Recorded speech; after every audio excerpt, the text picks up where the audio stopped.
Hello viewers, welcome to competitive bytes by Bharat.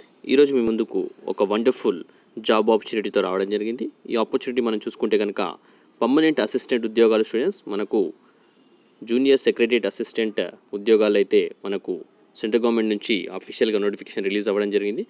దీనికి కేవలం inter pass అయితే సరిపోతుంది. సో ఎటువంటి అనుభవం అయితే అవసరం లేదు స్టూడెంట్స్, జస్ట్ మనకు ఇంటర్మీడియట్ మెమో ఉంటే సరిపోతుంది.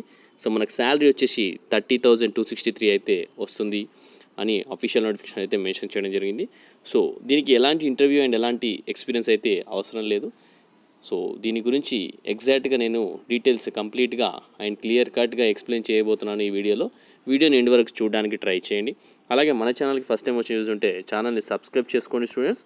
అలాగే పక్కనే ఉన్న బెల్ ఐకాన్ని ట్యాప్ చేయండి, సో దట్ నెక్స్ట్ టైం నేను ఏ వీడియోస్ చేసినా మీకు నోటిఫికేషన్ అనేది రావడం జరుగుతుంది.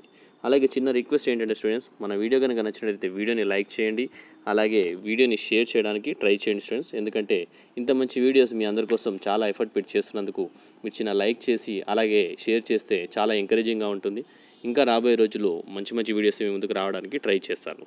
Let us get in to the official notification students. So official notification కనుక చూసుకుంటే మనకు పీడిఎఫ్ ఫైల్ అనేది ప్రొవైడ్ చేయడం జరిగింది. సిఎస్ఐఆర్ నుంచి, సెంట్రల్ లెదర్ రీసెర్చ్ ఇన్స్టిట్యూట్ నుంచి అఫీషియల్గా ఈ నోటిఫికేషన్ అనేది మనకు 12th July 2021 రిలీజ్ అవ్వడం జరిగింది. So advertisement number 3/2021. So commencement of online application వచ్చేసి 14th స్టార్ట్ అవుతుంది స్టూడెంట్స్. అలాగే లాస్ట్ డేట్ వచ్చేసి మనకు 13th August అయితే ఉండడం జరిగింది. So last date of receipt of hard copy of online application వచ్చేసి 6th September అని ఇక్కడ మెన్షన్ చేశారు. సో మనం చూసుకుంటే కనుక ఇక్కడ పోస్ట్ కోడ్ కనుక చూసుకుంటే JSA01, name of the post వచ్చేసి junior secretariat assistant, general stores and purchase వచ్చేసి నెంబర్ ఆఫ్ వేకెన్సీస్ 6 వేకెన్సీస్ ఉన్నాయి. అందులో unreserved 2 vacancies, SC 2 vacancies, EWS 1 vacancy, PWD 1 vacancy, టోటల్గా 6 వేకెన్సీస్ అయితే రిలీజ్ చేయడం జరిగింది స్టూడెంట్స్. ఇక్కడ చూసుకుంటే మనకు సో పే లెవెల్ చూసుకుంటే 19,900 అయితే ఉంటుంది. అలాగే టోటల్ ఎమ్మెల్మెంట్స్ చూసుకుంటే 30,263 రూపీస్ అయితే వస్తాయి స్టూడెంట్స్. అలాగే అప్పర్ ఏజ్ లిమిట్ వచ్చేసి అన్రిజర్వ్డ్ EWS వచ్చి 28 years, SC 33 years, అలాగే PWD 38 years, 43 years for SC ST, 41 years for OBC అని క్లియర్గా మెన్షన్ చేయడం జరిగింది. నెక్స్ట్ వచ్చేసి JSA02 అనే కోడ్కి junior secretary assistant finance and అకౌంట్స్కి మనకు 1 పొజిషన్ అయితే ఉండడం జరిగింది. పే లెవెల్ చూసుకుంటే లెవెల్ 2 19,900, టోటల్ ఎన్రోల్మెంట్స్ వచ్చేసి 30,263. సో దీనికి కూడా ఏజ్ క్రైటీరియా సేమ్ ఇదివరకు నేను ఎక్స్ప్లెయిన్ చేసినట్టే ఉంది స్టూడెంట్స్. సో మనకు వచ్చేసి junior secretariat assistant general store purchase వచ్చేసి ఎసెన్షియల్ క్వాలిఫికేషన్ కనుక చూసుకుంటే జస్ట్ 10th+2 పాస్ అయితే సరిపోతుంది. అలాగే దాంతోపాటు కంప్యూటర్ టైపింగ్ స్పీడ్లో ప్రొఫిషియన్సీ ఉండాలి స్టూడెంట్స్.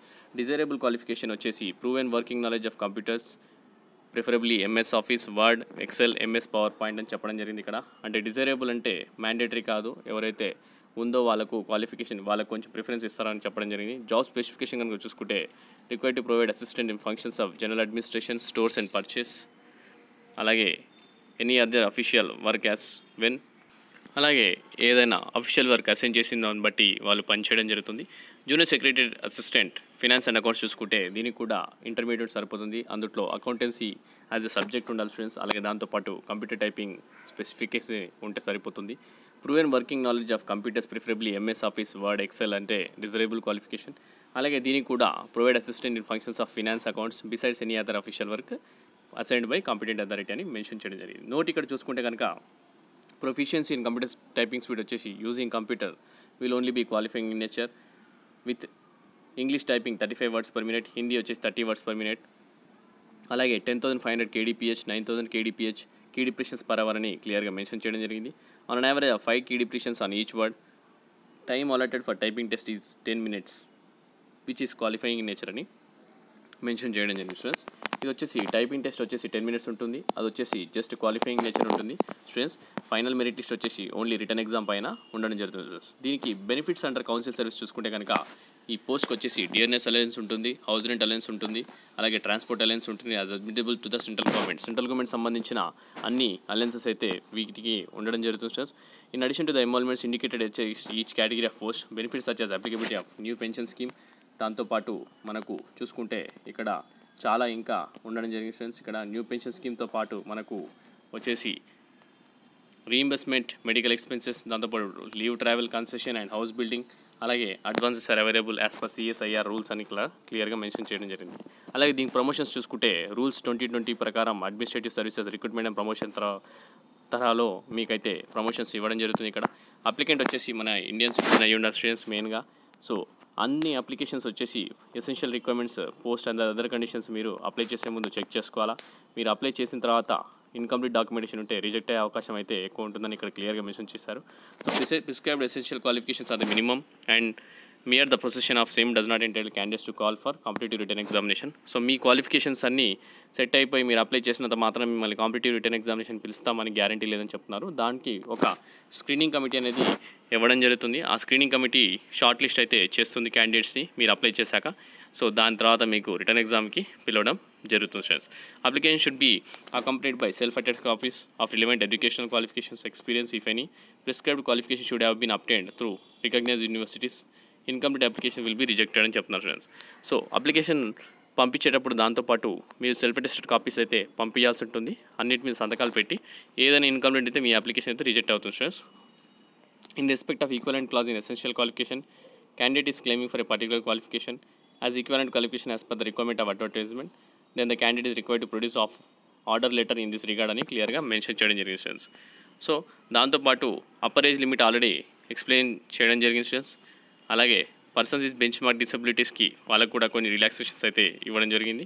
సో దాంతోపాటు మనకు notification regarding selections details screen shot candidates will be called for competitive examination or proficiency computer typing shall any update shall be displayed on CLRI official website https://clri.org అని ఇక్కడ క్లియర్గా mention చేయడం జరిగింది.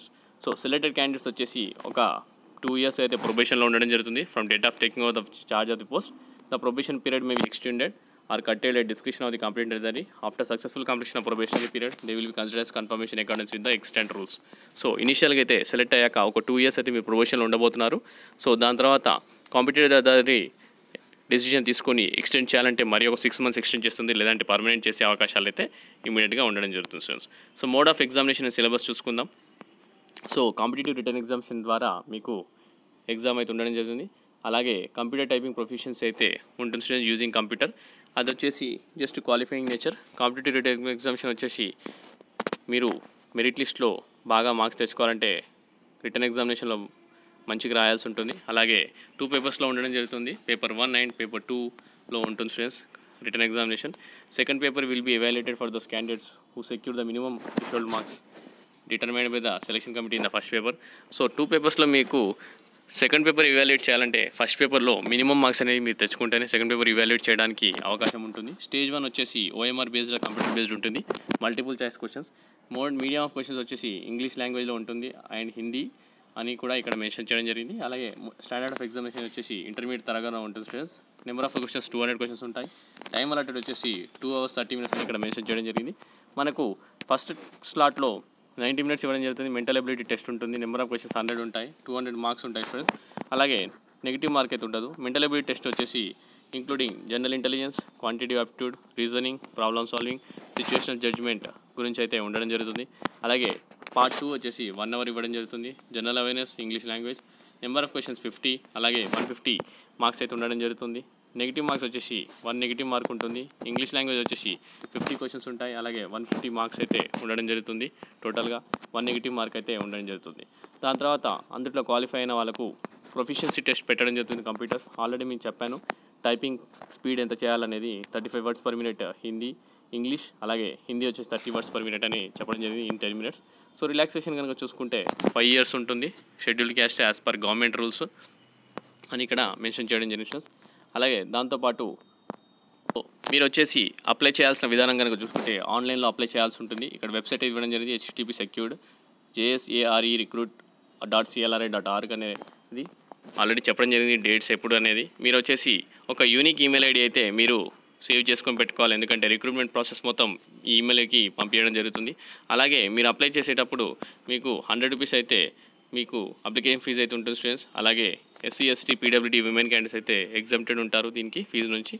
అలాగే మీరు దాన్ని అప్లై చేశాక అప్లికేషన్ ప్రింట్అవుట్ తీసి ఎన్వలప్ పైన application for the post staff అని చెప్పి post code number, application apply చేసే పొజిషన్ పేరు రాసి recruitment section CSIR central leather research institute Sardar Patel road Adyar Chennai Tamil Nadu India to reach on or before 6/9 అని మీరు పంపించాల్సి ఉంటుంది. So duly signed hard copy of the application is received. Application submit online will not be considered as a valid application అని చెప్పడం జరిగింది friends. మీరు apply చేశాక hard copy పంపించాల్సి ఉంటుంది. దాంతోపాటు కొన్ని సెల్ఫ్ అటెస్టెడ్ కాపీస్ అయితే పంపించాల్సి ఉంటుంది. ఇక్కడ చూసుకోండి, signed copy of printout online, application form along with proof of submission of prescribed application fee. అలాగే అప్లికేషన్ ఫీజు కట్టినట్టు ఒక అప్లికేషన్ ప్రిస్క్రైబ్డ్ సబ్మిషన్ ఉంటుంది. దాంతోపాటు self attested copy of matriculation, equivalent certificate, age proof, self attested copies of education qualifications, అలాగే EWS certificate or PW certificate, self attested photo copies of experience letter if any, no objection certificate if person is working అని ఇక్కడ క్లియర్గా mention చేయడం జరిగింది friends. ఇది students, ఇది ఒక మంచి ఆపర్చునిటీ చెప్పుకోవచ్చు. ఎవరైతే ఇంటర్మీడియట్ పాస్ అయి ఉన్నారో వీళ్ళకు సెక్రటరీగా పనిచేసే అవకాశం సెంట్రల్ గవర్నమెంట్ జాబ్లో. సో మంచి ఆపర్చునిటీ అని చెప్పుకోవచ్చు సెంట్రల్ లేదా రీసెర్చ్ ఇన్స్టిట్యూట్లో. సో ఈ ఆపర్చునిటీ అసలు మిస్యూజ్ చేసుకోకండి. ఈ వీడియో మీ అందరికీ నచ్చిందని అనుకుంటున్నాను స్టూడెంట్స్. నచ్చితే వీడియోని లైక్ చేయండి అండ్ షేర్ చేయడానికి ట్రై చేయండి. ఇన్ఫర్మేషన్ మీ కలీగ్స్కి కానీ మీ ఫ్రెండ్స్ కానీ వెల్ విషర్స్కి షేర్ చేసి వాళ్ళని బెనిఫిట్ చేయండి స్టూడెంట్స్. ఎందుకంటే ఇంత మంచి జాబ్ ఆపర్చునిటీ మళ్ళీ రాదు. సో ఇది స్టూడెంట్స్, ఈరోజు మీ అందరి కోసం చిన్న ఎక్స్క్లూసివ్ బైట్తో ముగిస్తున్నాను in competitive bytes paper. Thank you for watching the video. Have a great day.